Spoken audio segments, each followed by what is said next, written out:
क्या संत रविदास जी ने जिस प्रलयंकारी संघर्ष की बात की थी वह अब निकट है? क्या वह घड़ी निकट है जब घोर तबाही पूरी दुनिया को अपनी चपेट में ले लेगी? अगर महाविनाश आता है तो आखिर कैसे बचेगी पृथ्वी और कैसे बचेगी मानवता? क्या वह समय आने वाला है जब हर तरफ चीख पुकार और त्राहिमाम मच जाएगा? क्या वह घड़ी निकट है जब सब कुछ बदल जाएगा? नमस्कार दर्शकों, आप देख रहे हैं सतलोक की बात।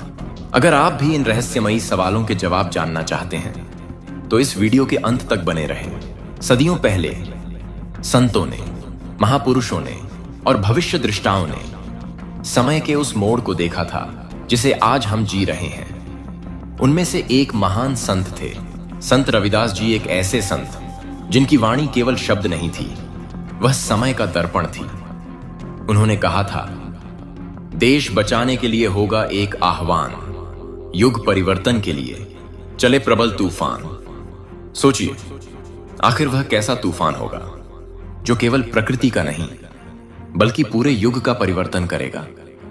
यह केवल हवा का तूफान नहीं होगा, यह होगा परिस्थितियों का तूफान, यह होगा व्यवस्था का तूफान, यह होगा सत्य और असत्य के बीच अंतिम संघर्ष का तूफान।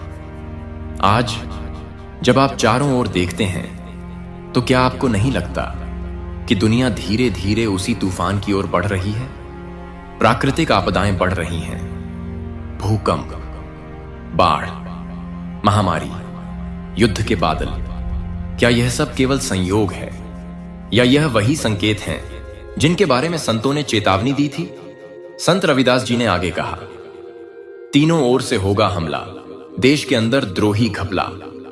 यह पंक्ति सिर्फ युद्ध की बात नहीं करती, यह उस समय की बात करती है जब बाहरी शत्रु तो होंगे ही, लेकिन सबसे बड़ा खतरा अंदर से होगा, विश्वासघात का, धोखे का, स्वार्थ का। आज क्या हम यह सब नहीं देख रहे? देशों के बीच तनाव, समाज के भीतर विभाजन, लोगों के भीतर बढ़ती हुई नफरत, मानो मानवता खुद से ही युद्ध कर रही हो। और फिर संत रविदास जी ने कहा, सभी तरफ कोहराम मचेगा, कैसे हिंदुस्तान बचेगा? यह केवल एक प्रश्न नहीं है, यह एक चेतावनी है, एक संकेत है कि आने वाला समय सामान्य नहीं होगा। ऐसा समय आएगा जब हर व्यक्ति अपने अस्तित्व के लिए संघर्ष करेगा, जब सुरक्षा एक भ्रम बन जाएगी। और फिर उन्होंने एक और गहरी बात कही, नेता, मंत्री और अधिकारी, जान बचाना होगा भारी। यह पंक्ति सत्ता की अस्थिरता की ओर संकेत करती है। यह बताती है कि वह समय जब पद, प्रतिष्ठा और शक्ति सब व्यर्थ हो जाएंगे, जब केवल एक ही चीज मायने रखेगी, जीवन, सिर्फ जीवन। और फिर उन्होंने कहा, छोड़ सब मैदान भागेंगे, सब अपने अपने घर दुबकेंगे। कल्पना कीजिए, एक ऐसा समय जब शक्तिशाली लोग भी भयभीत होंगे, जब निर्णय लेने वाले खुद असहाय होंगे, जब पूरी दुनिया डर के साए में होगी। क्या यह वही समय है जिसकी आहट आज सुनाई दे रही है? और फिर संत रविदास जी की वाणी और भी गंभीर हो जाती है। सभी तरफ संगीन लड़ाई, युद्ध, तीसरा प्रलयंकारी, तीसरा युद्ध, प्रलयंकारी युद्ध। यह शब्द सिर्फ एक युद्ध की बात नहीं करते, यह एक ऐसे संघर्ष की बात करते हैं जो मानव सभ्यता की दिशा बदल देगा। आज जब दुनिया के बड़े बड़े देश हथियारों का भंडार बढ़ा रहे हैं, जब परमाणु शक्ति मानवता के सिर पर एक तलवार बनकर लटक रही है, तो यह प्रश्न और भी गहरा हो जाता है, क्या वह समय सचमुच निकट है? लेकिन संत रविदास जी की वाणी केवल विनाश की बात नहीं करती, वह आशा की भी बात करती है। उन्होंने कहा, भारत होगा विश्व विजेता। यह पंक्ति अंधकार में प्रकाश की किरण है। यह बताती है कि विनाश के बाद एक नया निर्माण होगा और उस निर्माण का केंद्र होगा भारत। वह भारत जिसे संतों की भूमि कहा जाता है, वह भारत जहां से सत्य की धारा बहती है, वह भारत जो केवल एक देश नहीं बल्कि एक चेतना है।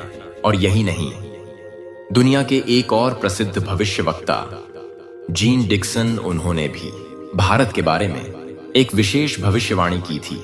उन्होंने कहा था कि भविष्य में एक ऐसी आत्मा का उदय होगा जो दुनिया को नई दिशा देगा, जो अंधकार में प्रकाश बनेगा, जो विनाश के बाद पुनर्निर्माण का मार्ग दिखाएगा। और अब सबसे बड़ा प्रश्न, वही प्रश्न जो आज हर व्यक्ति के मन में है, क्या वह समय आ चुका है? क्या कलयुग अपने अंतिम श्वास ले रहा है? क्या वह क्षण निकट है जब सतयुग फिर से जन्म लेगा?